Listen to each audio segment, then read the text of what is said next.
Hey, you. Top of the morning, everybody. Welcome to The Sweat, presented by DraftKings. I'm Emerson Latzia.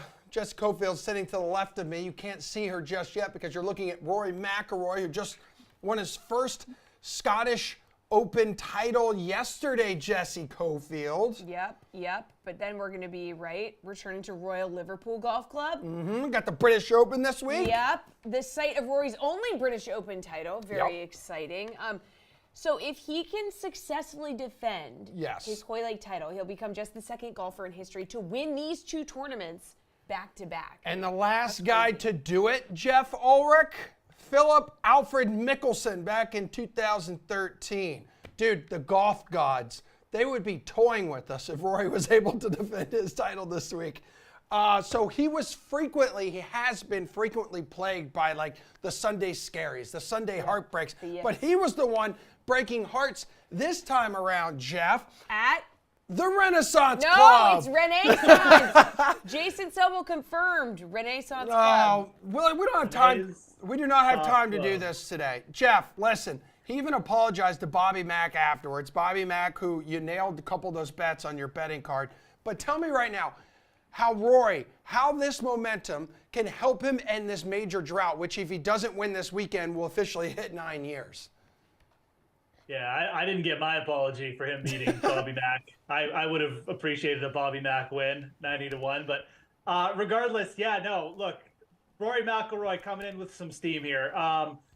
He looked really good just in those closing holes. I mean, those are the clutch shots that he obviously would have liked to have at the U.S. Open down the stretch. I think we were all expected to see in that kind of spot. But, now he's coming in off the Scottish Open win, as he said. And, I mean, look, this isn't just a one-week pop with Rory. This isn't, out of nowhere. I mean, he's played good for the last 2 months now. We've seen this in his career in the past where it's coming, it's close, and then it's, reels off a couple wins, and that's his season. So would it really shock me if he came to Hoylake and just, put up another major here and kind of went low on a course that he really dominated in 2014?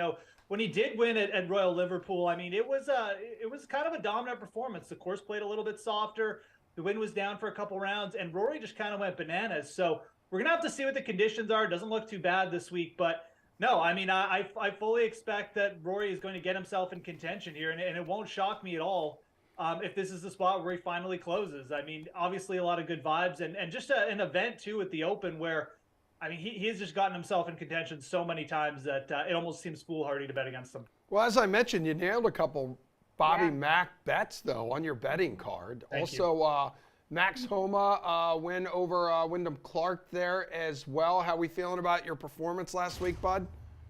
I mean, it was boom or bust, but the booms were more than enough to get me through here. I mean, Bobby Mack, a plus 750 was a great top 10, and we laddered it with a plus 320 top 20.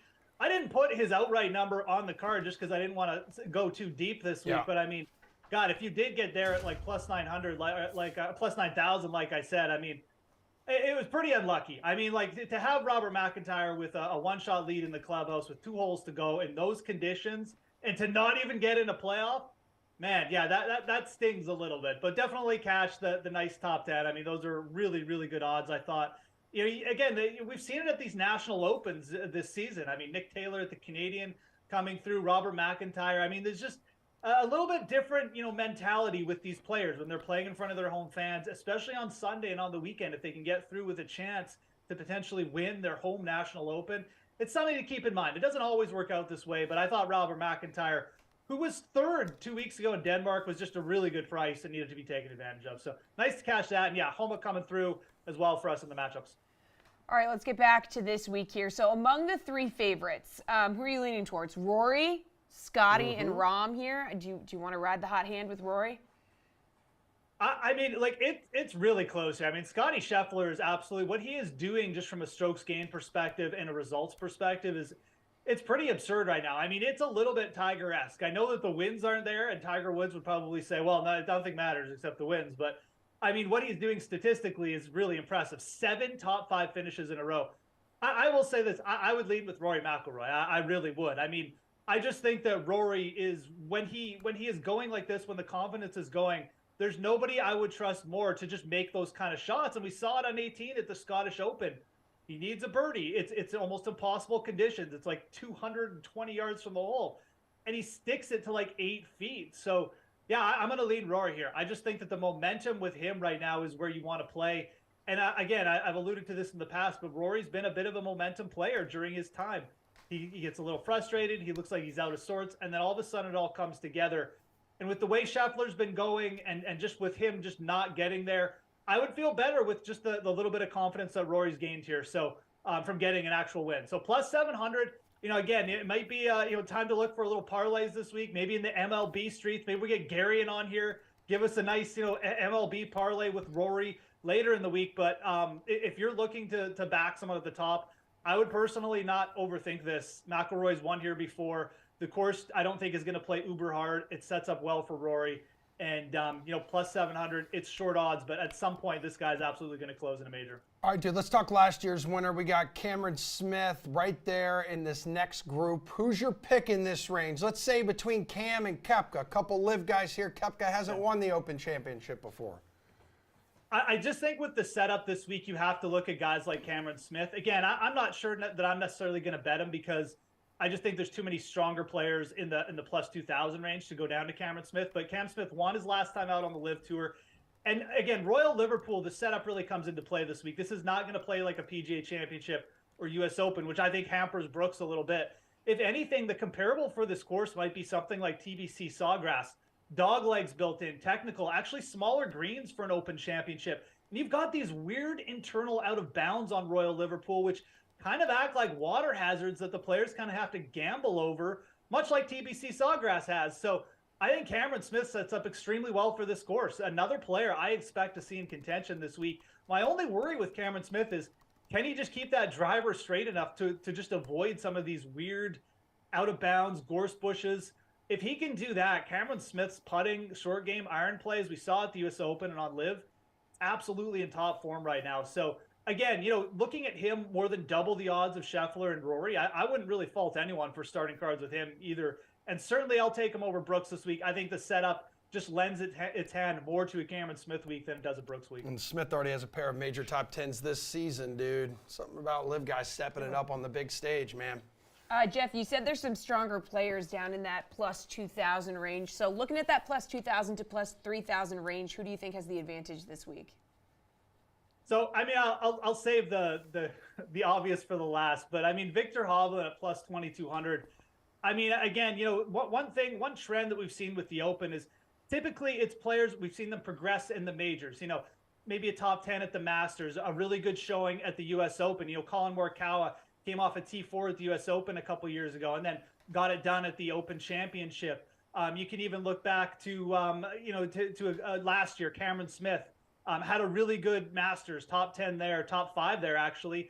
And then a couple of majors later, got it done at the Open Championship. I think Victor Hovland has shown us in the majors this year he's ready.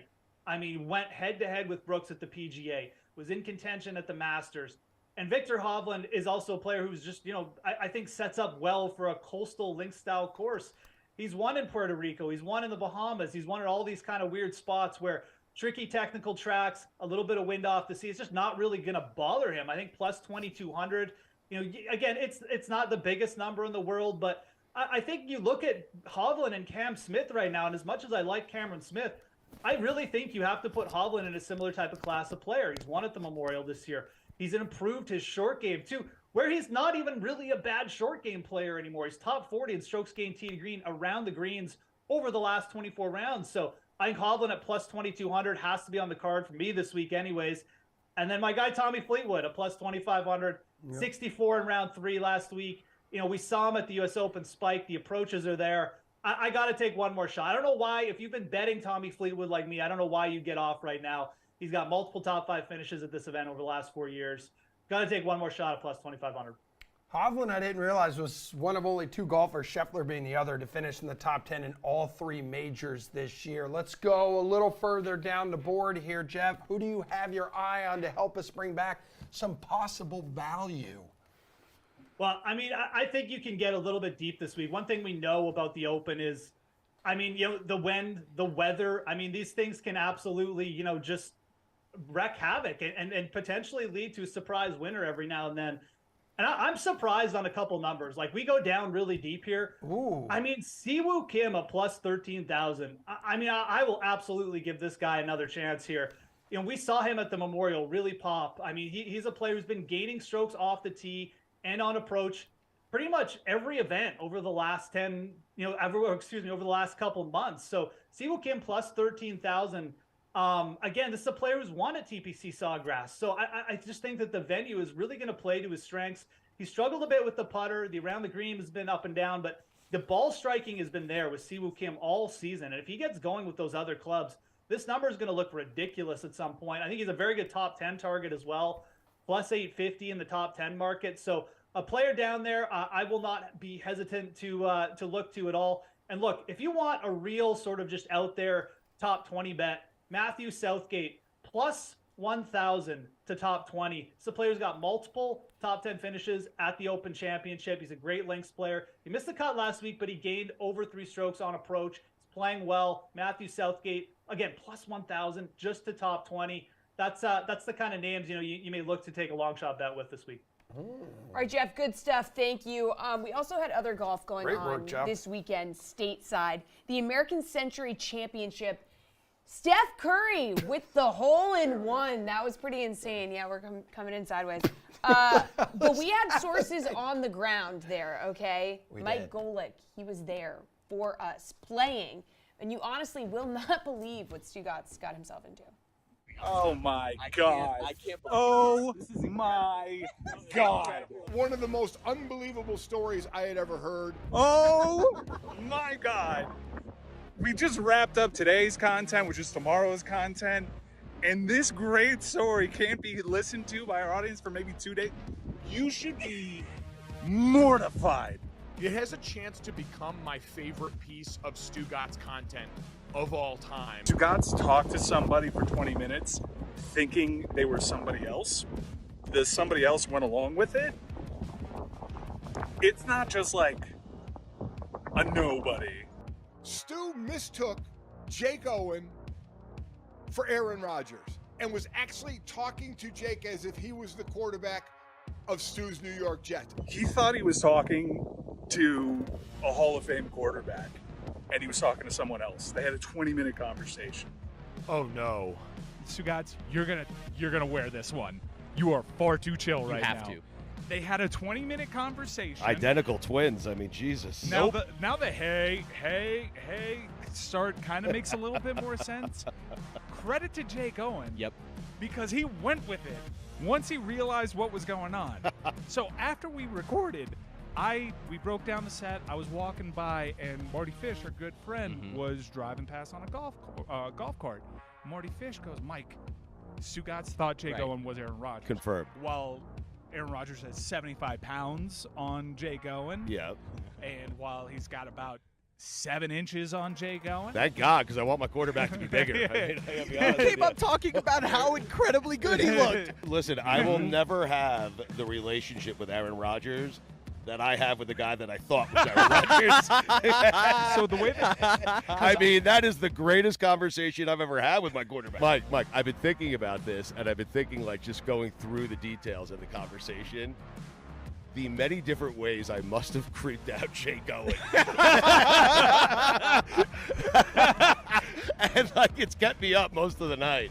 I'm a little tired. I got to be honest. Like, you were hugging him? him? I was hugging. I was patting him on the stomach. No. I'm like, you're my quarterback.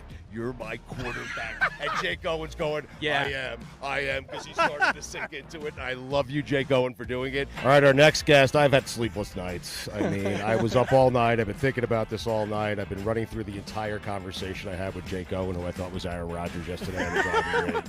I am mortified, but sometimes, listen, you got to face your demons. And right now, I am facing one of my many demons. It's nice to be here. Yeah. But I'm wondering if you would have ever even had me on your show in general if you hadn't have thought I was Aaron Rodgers. no. One of the most unbelievable stories I ever heard for a guy who covers sports and covers the NFL and knows Aaron Rodgers. Whew, what a weekend. Mr. Golick didn't finish last, right? Right, what was he? I don't know the exact placement. I was talking to producer Drew about it before the show. Oh, you don't know Did the finish at exact- -40, which is Hey.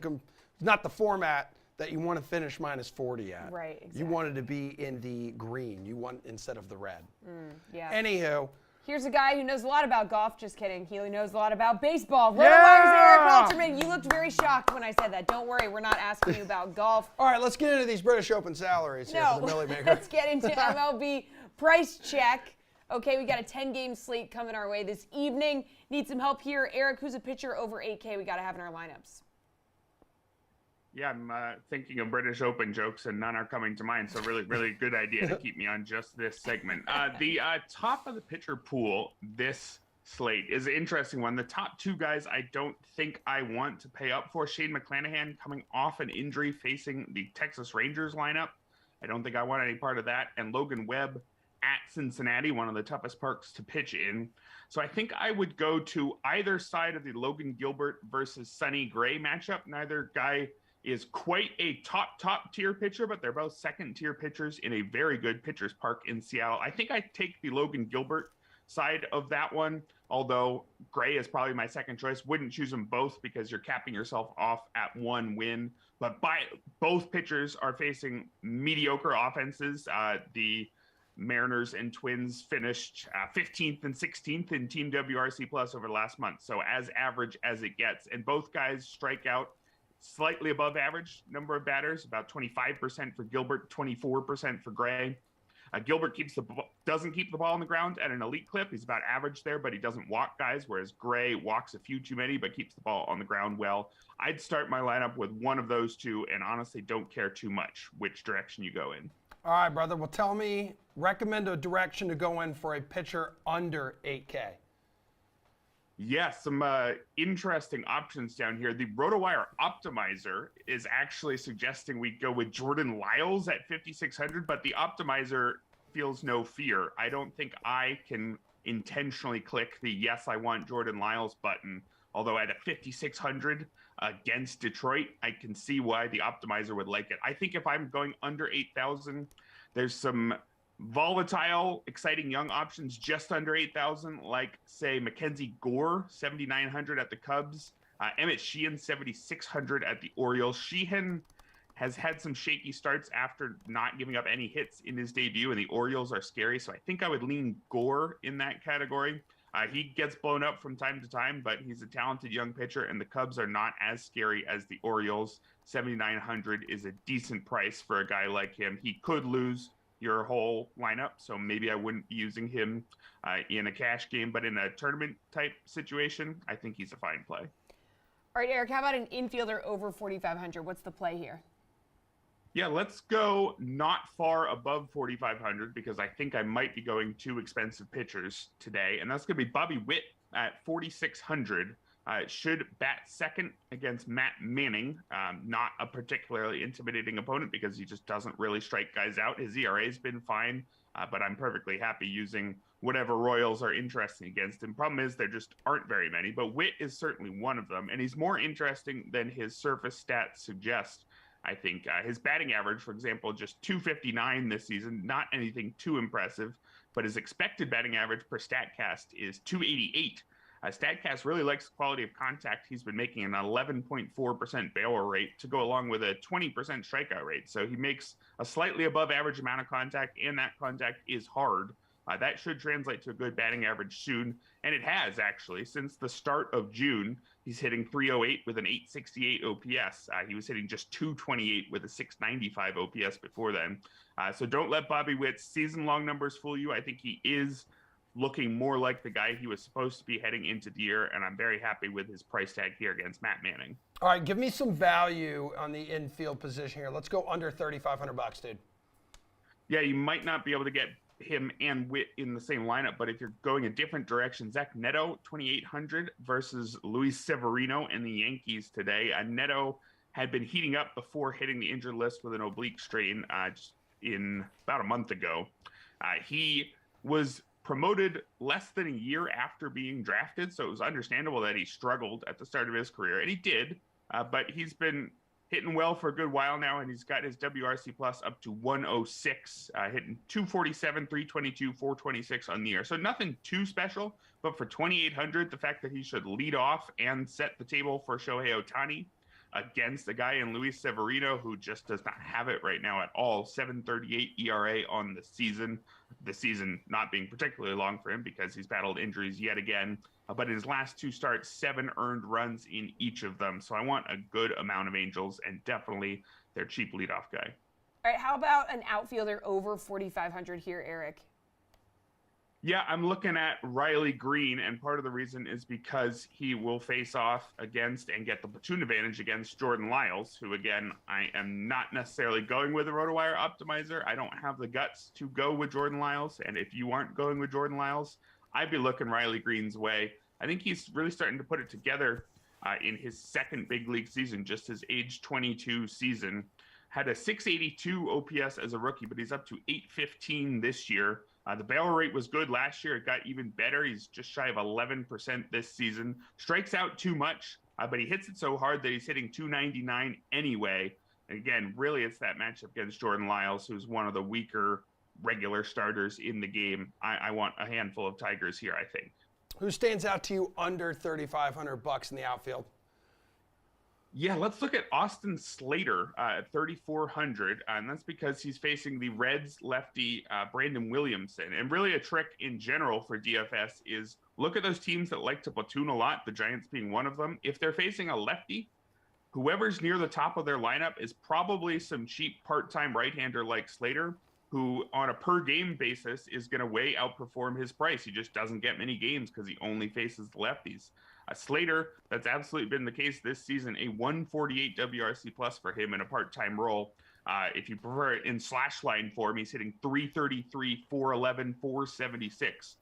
Those numbers, if he played every day, he'd cost a whole lot more than what 3,400 here. A good all-around hitter, strikes out about a league average amount of time, makes an above-average amount of contact, and takes his walks. That's going to get it done against Brandon Williamson, who through 10 starts for Cincinnati has a 5.21 ERA. Really like the Giants in this park, and especially any of their cheap right-handers near the top of the lineup. All right, thank you, Eric. Football is next, and America's team, Duval, is building for the future. All right, we'll talk about that next. Easy, Evan Ingram, he's home.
All right, when we talk best single season receiving seasons in the NFL, nobody. Oh no, Emerson's losing it. He's got the giggles. Nobody's better than Calvin Johnson. Everyone hears 2,000 yards, right? I think only 8 running backs have hit that mark in NFL history. You might think that you wouldn't go talking about it. No wide receiver has done it. You see Cooper Kupp, you see Justin Jefferson on there. Those are with 17-game seasons, though. Yep. Right now, it's within reach. And if you talk to Tyreek Hill, he's like, I'm going to hit 2,000 yards He's this like, what? season. Like it's hard? Let's talk about this a little more with the riveting VSiN duo of Josh Applebaum and Stormy. I forget how to pronounce your last name. I got it. Yeah. Jesse nailed it. Jesse nailed it. Thank you. Thank you. It's great to have you here, Stormy. Good to have you here as well, Josh, although you're not in studio. So Tyreek Hill, we just saw the list. He's saying it on his podcast. He's going to hit 2,000 yards. But we know that, Josh, his production is tied so tightly to the health of Tua under center. Last year, over 1,100 yards through 9 games. Over-under right now, 1,300.5. What's his outlook this season in your eyes, Josh? Yeah, Emerson and Jesse, it's great to be with you. So to me, this is probably going to be one of the most public bet overs for any player prop, obviously, since you've heard him say himself that he wants to go over this, and his bucket list is win another Super Bowl and get 2,000 yards. By the way, Megatron getting almost 2,000 when they had a 16-game schedule seems even more impressive today in today's 17-game season. But to me, guys, this is one that I'd be a little careful for because I think just the eye test, or you walk into a bar, ask anyone, what do you think about this prop bet? Everyone's going to hammer this over. Hill had 119 catches for 1,710 yards last year. But I'm kind of a market-driven bettor that really tries to stay, connected to the betting market and respect the betting market, because when you look at his over-under receiving yards, 1,300.5, it's actually juiced up under. The under is minus 125. The over is minus 105. So you got to ask yourself, why are they juicing up this under if this is such a public bet here? Why are the odds makers making you pay a more expensive price on the under than the over? To me, guys, if you're going to target Tyreek Hill, I'd go his over touchdowns here. It's 7.5. He's gone 8 or more in 3 of the last 5 years. And the over 7.5 is minus 135 to the over. So that kind of jives with some liability to the over, expecting a good year here with 8 touchdowns or more. But Emerson, you hit the nail on the head. He's looking great when Tua's healthy. We always worry about concussions and other issues with Tua. If you have to go to a backup QB, I think that's when the stats for Hill really take a hit. So to me, I feel like it's going to go over. But again, I want to bet based on hard data. I'm worried that this 1,300.5 is juiced up under. So I'll bypass that. I think the odds makers are telling you something there, juicing it under. I'll go over 7.5 TDs for Hill instead. What do you think here, Stormy? Because Hill is exuding plenty of confidence that he can hit the previously unattainable receiving yards milestone here. I do love the confidence. And I remember last year, mid-season, that being a serious topic of conversation when, like you said, through 9 games, he was over 1,100 yards. His 13 games that he had with Tua, the pace was around 1,938 total receiving yards. So you look at that 1,300.5, and yeah, it's very understandable, to Josh's point, that seems like a very doable number. Jalen Waddle, even playing opposite Hill, went over that number as well.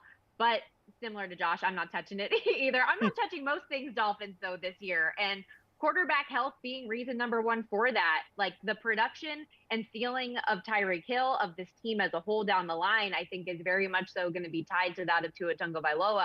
And even with all the stuff that he's doing to bulk up and learn how to fall better with the jiu-jitsu, I get nervous sometimes watching him play football games now. And I don't really trust that 15 plus games are a number that we're going to get out of him. And also, like, I know that the pass game has been crazy successful with a quarterback that's as accurate as Tua, the star power you have in that wide receiver room. But with all of the injury stuff and concussions with Tua, wouldn't it be a little bit more beneficial if Mike McDaniel, who's supposed to be this great run game guru, runs the football a little bit more? And so there are just a couple different aspects on this. From a gut standpoint, I would go under on Tyreek Hill, if anything, for the yardage prop. Justin Jefferson has an even higher prop number at 1,350.5, and I'd be more apt to take the over on him if I had to choose.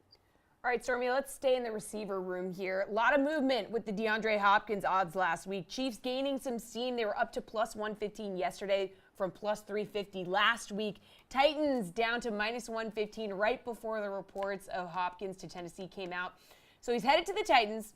What can we expect for him this season? Because I'm looking at this and I'm just like, Ryan Tannehill under center, they rely very heavily on Derrick Henry and the run game. So how do we see D-Hop fitting in? Yeah, I've missed opportunity for New England first and foremost with you guys out there in Boston. But I think good on Tennessee.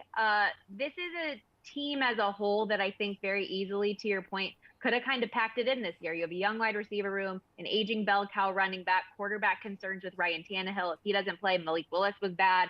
Will Levis kind of sitting there in the wings. And I've even seen people joking on social media over the last 24 hours, please, people, bet the Titans so we can get a smaller number on Jacksonville. But truly, for me, the more I think about this addition, the more I kind of like it. And maybe it could be the shot in the arm that this team needs to go out and compete. A really good first move, in my opinion, from their new GM, Rand Carthen, kind of recognizing the massive mistake that it was from the previous GM to let A.J. Brown go.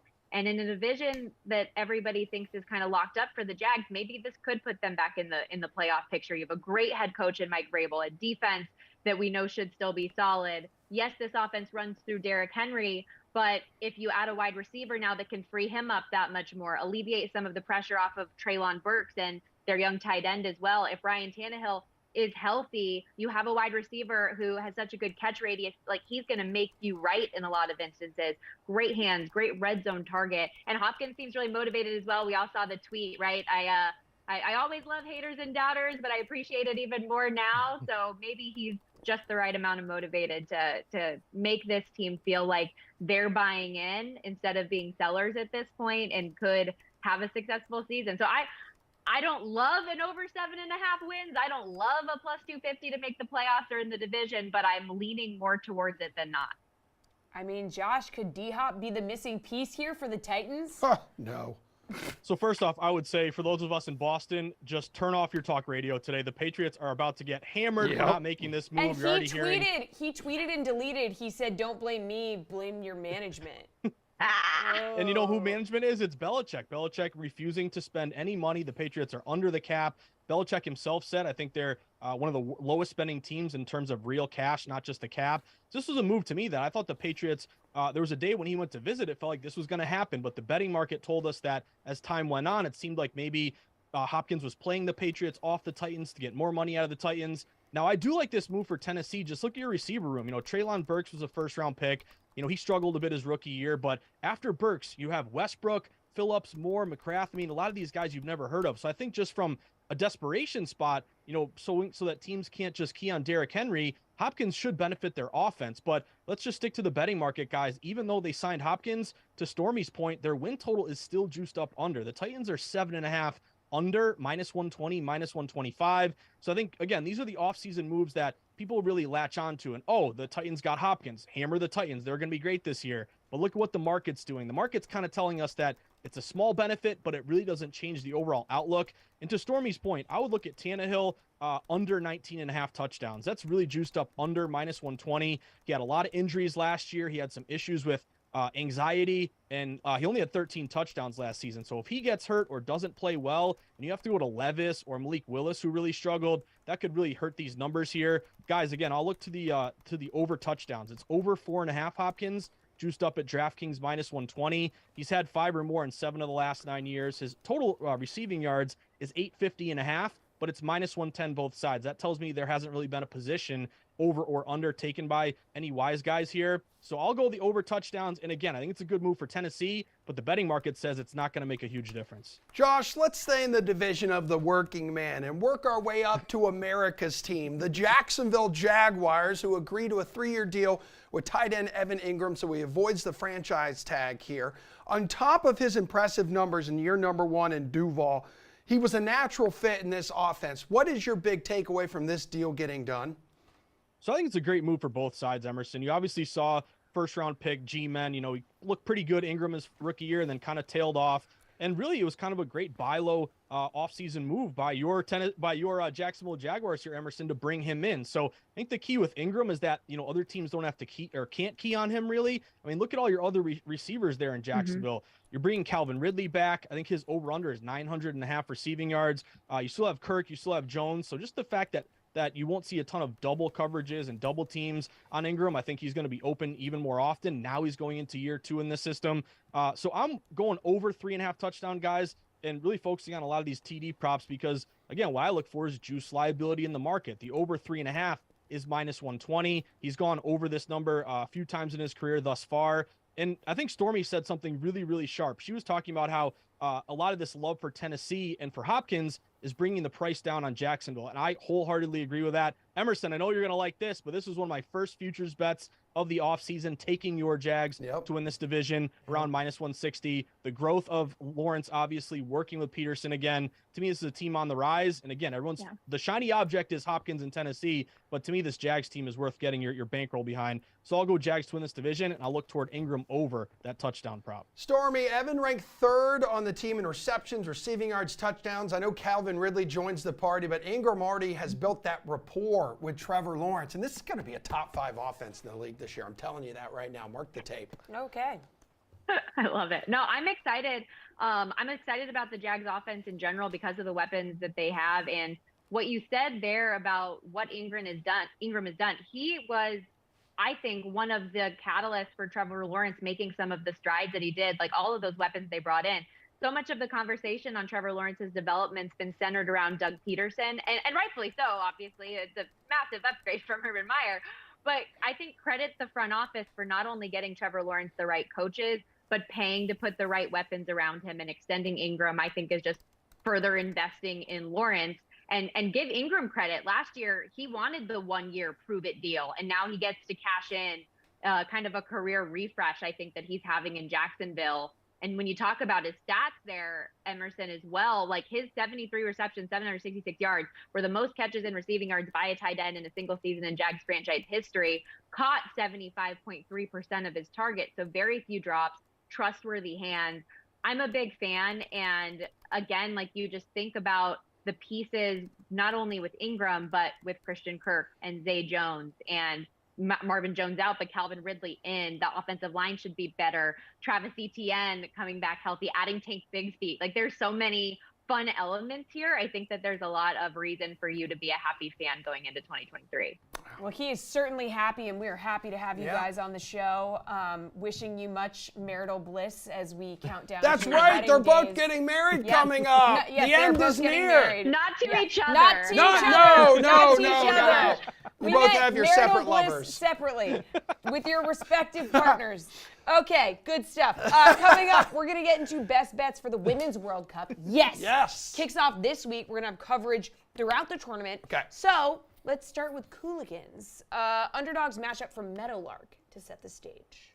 The U.S. women's national team are the favorites. Obviously, you see how I'm dressed. I'm quite excited about supporting the women's national team. We were doing a bunch of watch parties and watching all these games for the 2019 World Cup. The women also won in 2015, so they're clearly the heavy favorites. This could be a three-peat. Right. Can it actually happen? Do you think we can have a three-peat in a women's World Cup?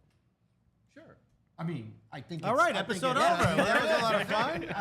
Of course, there can be, right? The question is, the best team in the world, at their best, at least, right? The question is, will there be? Now, what's interesting is they're actually a bigger favorite this time than 4 years ago, which I don't think matches the narrative you're hearing about turnover and where this team is in their cycle, right? So I kind of want to throw that back to you guys. Is this a vintage U.S. team? Should they be the number one favorite to win the World Cup, which is what the books have them at? Yeah, I mean, are you feeling it? I mean, between the injuries, what is it? Is there one center back on the team?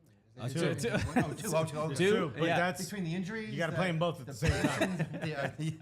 It's very scary. No, you have. Yeah. I mean, they might be experimenting with new rules. With right. roster, right? Not during the World Cup, Blacko. I mean, between the coach, the injuries, the differences in the roster, retirements. I mean, are you feeling? I'll let you take this first. Yeah, I mean, look, my main concern, I've said this a bunch of times on our show. I think from an attacking perspective, the U.S. has the best roster as far as attacking talent in the Women's World Cup. When it comes to defense, that's when I start to get a little worried. Becky Sauerbrunn was injured, only bringing two proper center backs that play for their clubs at center back regularly. That's a bit of a concern, the depth, right? So I think in the group stage, I'm not too worried. But when it comes to the knockout rounds, when it's, fatigue starts to set in, maybe there's an injury to a player, to one of the center backs. I'm not as worried about that. For me, I think the scenario is that we're almost too deep. We're too talented. You know, like me, I'm too beautiful. You know, right. That's the real problem. That's what we were all thinking, Alexis. I'm just here to. You guys are talking about unlikely results. I'm talking about what people are really thinking. Welcome back to the Sweat, where we're feeling very patriotic because we are the favorites to win the 2023 Women's World Cup. Starts this week, 32 teams for the first time in the competition's history. Very exciting. Plus 250 for the United States to win it all. Let's bring in DK Nations, Chinmay Vaidya, and RotoWire's AJ Scholes to talk about this. So, fellas, World Cup kicking off on Thursday down in Australia and New Zealand. Host nations in action for 2 of the 3 games early Thursday morning. So what's a bet that we can make here as we head to bed on Wednesday night, wake up to a winning ticket on Thursday, Chinmay? So this is going to be a tough one because you want to back the host countries to get off to a strong start, but New Zealand in the last 9 matches that they've played are 1-1-7. So it's kind of hard to back New Zealand at the price that they have. But Norway, as the top-ranked team in that group, haven't exactly been stellar as well. They're 2-2-2 in the last 6. So I like Australia to get a win, and I would even go Australia -1.5. You can get some value there, and then throw in something with New Zealand, either a draw or a New Zealand double chance, or even go against the spread with New Zealand at +2.5 goals. So the one that I have is Australia -1.5 and New Zealand at +2.5, and that comes in at +149 on the DK Sportsbook. So I think you can get some value there backing both host countries to start strong in the World Cup, and really lean into Australia here because they're the more dominant side historically and have been good historically, whereas New Zealand might just be a little more scrappy playing in front of a home crowd in this opening match. Yeah, AJ, Australia has Sam Kerr here. Yeah, I think that's where you have to go. You know, Chinmay mentioned these are 2 pretty one-sided contests. You've got Norway -360, Australia -340. So really, the money line is not the way to go. I like targeting the player prop of Sam Kerr to score at +100. Obviously, there's going to be a lot of pressure on her being at home, but she's 3rd in the Golden Boot odds for a reason. I think realistically, though, to have any shot at that title, she needs at least a goal in this one, if not more than one. So for value, you could look at Sam Kerr to score 2 or more goals at +550. I think both of those are reasonable options. I agree with Chinmay on, ways to find value, but I'm not as high on New Zealand to win this one. I think Norway will get it done. So maybe you take somebody like Ada Herberger to score a goal at -135, giving up some decent 2s there, but that could be a one-sided win for Norway as well. I mean, AJ, can you help us find some value in terms of betting a team to win the groups here? Because really, it looks like Australia and France at -200 are the only ones that you would give a second look at. Yeah, it's pretty tight here in terms of where you're going to get value, and that was something that they were concerned about in expanding the tournament to begin with. That you're going to have more of these kind of one-sided matchups or easier to win groups. I do think the best value, as you kind of mentioned, Brazil +150 to win their group. France should be able to come out on top of that one, but perhaps Brazil get a draw in their match against each other and both win their other ones. Maybe it comes down to goal differential that gets Brazil by here. I don't hate the idea of Japan at +450. They're a team that always seems to be playing the U.S. and other top teams really hard. Spain does have one of the best players in the world right now, but they've only ever made out of the group stage once. So there's a chance that they're maybe vulnerable. Japan comes in strong. Chinmay, some of these favorites are ridiculously heavy here. So easy chalk? Or you got some value on the underdogs? So if you do take all chalk on all 8 group favorites, that actually comes in at +481. And that tells you that you probably should sprinkle in some underdogs here. AJ mentioned Brazil as a team that could make some noise. Japan is a good call as well. I also think Canada in Australia's group at +195 is one that I would back. Canada actually is ranked higher in the FIFA rankings than Australia, and maybe some of that pressure as the host nation to perform gets to Australia. I would still back them to get out of the group and into the knockout round, but maybe Canada sneaks in and wins the group. If you take France and Australia, which are the 2 sort of shortest odds to win the group, out of that 8-leg parlay, then you're looking at +158 on heavy favorites. That would be 6 teams instead of 8. So there's still value to get. You just have to combine these group winners together in one bet instead of taking them individually. But there is still some value there to get some big numbers, even though they're heavy favorites in this particular market.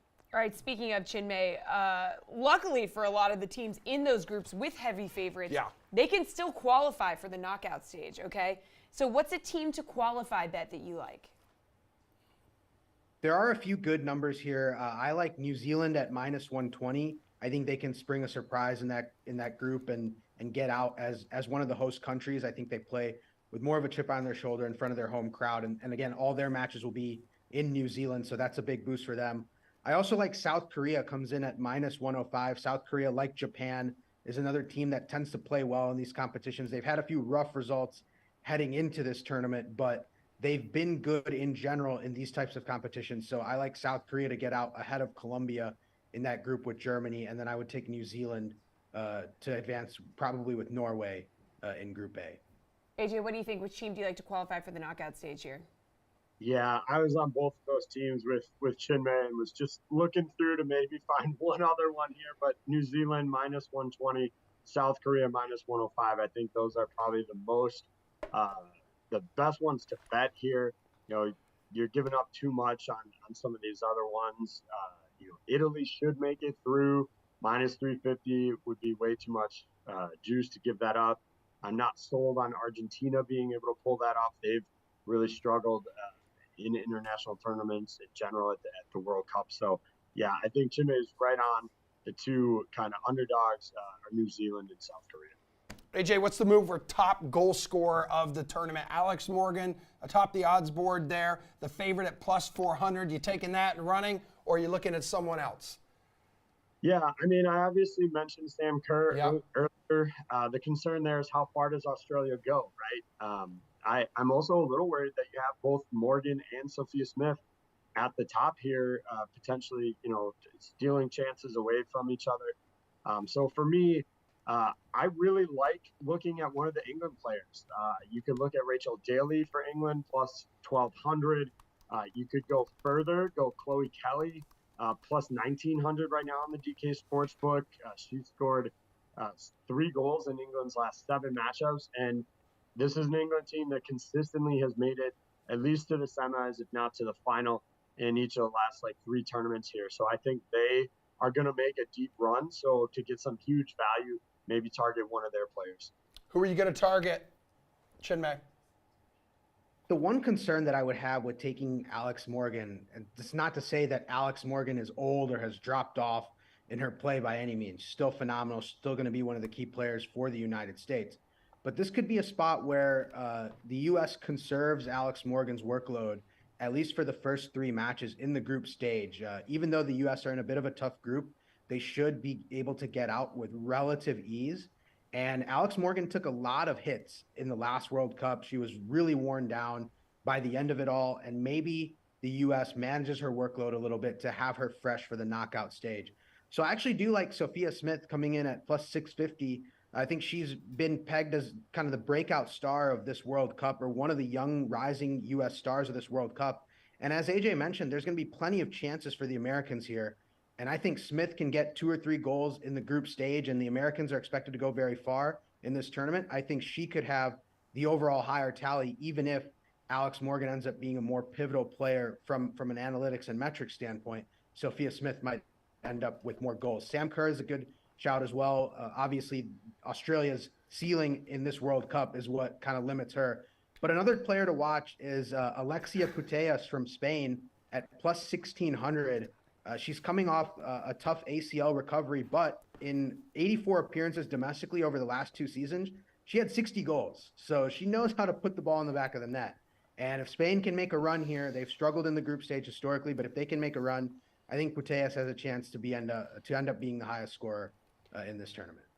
All right, USA +250 to win it all. And they've won the last 2 cups, but as we've seen, the rest of the world has been, closing the gap here talent-wise. I think England's +350, right behind the Stars and Stripes. So, Chinmay, what do you think? You going with the good old US of A, or do we think we're moving a little bit down the board here?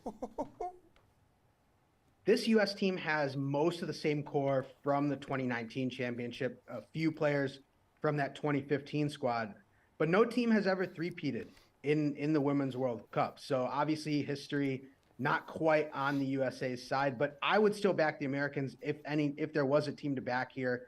I think England is really the only major challenger for the U.S.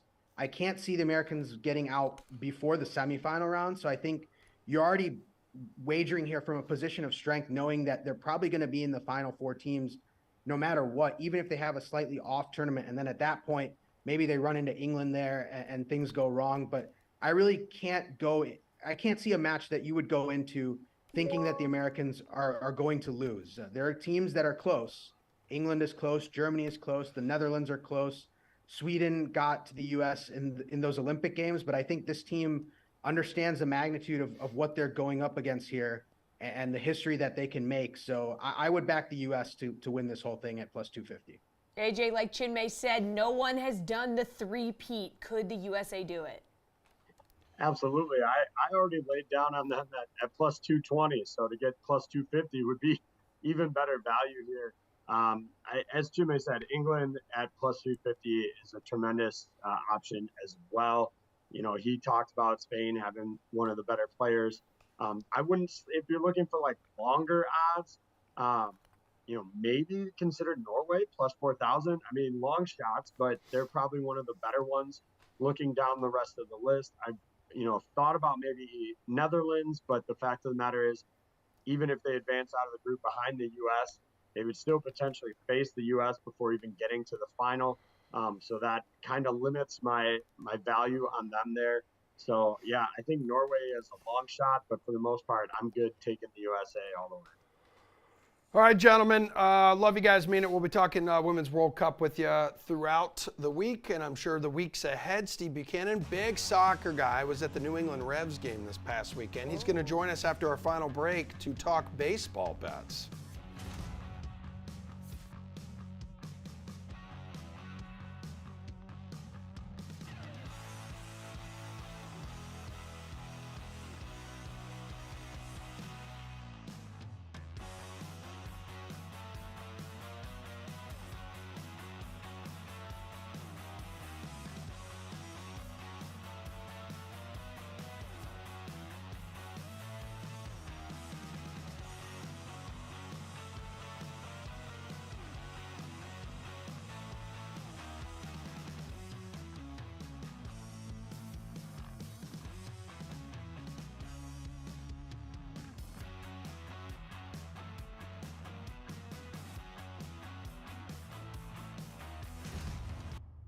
Ten-game slate coming our way this evening There he in is. Major League Baseball. We already talked DFS with Eric Halterman. Now we need to talk best bets with the one and only Steve Buchanan. Steve, let's go. Hit me with your favorite pitcher prop. Yeah, let's go with a bet that's been hitting all season long. It's Jordan Lyles to go over 2.5 earned runs at minus 120 tonight. This bet has hit in 14 of the 17 starts that he's made so far this season. He's allowed at least 3 earned runs 14 times this season. One of those games was a start against the Tigers. Gave up 3 runs on 6 hits through 6 innings. His biggest issue this year has been going up against left-handed bats. That's what the Tigers are going to roll out in 3 of the first 4 guys that he's going to face. So if anything, I think Lyles is going to be in for another short night here. He gets worse as the game goes on, but I think it's a short night here for Jordan Lyles. Dude, favorite hitter prop, not talking home runs here, because that's the next question.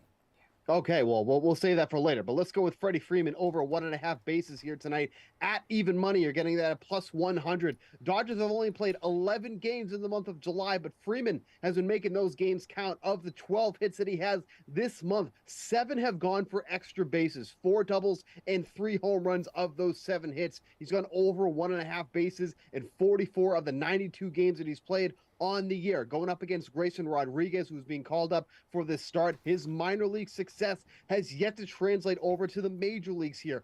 466 WAR to lefties, 8 of the 13 home runs that he's allowed. Freddie Freeman going over 1.5 bases here tonight at even money.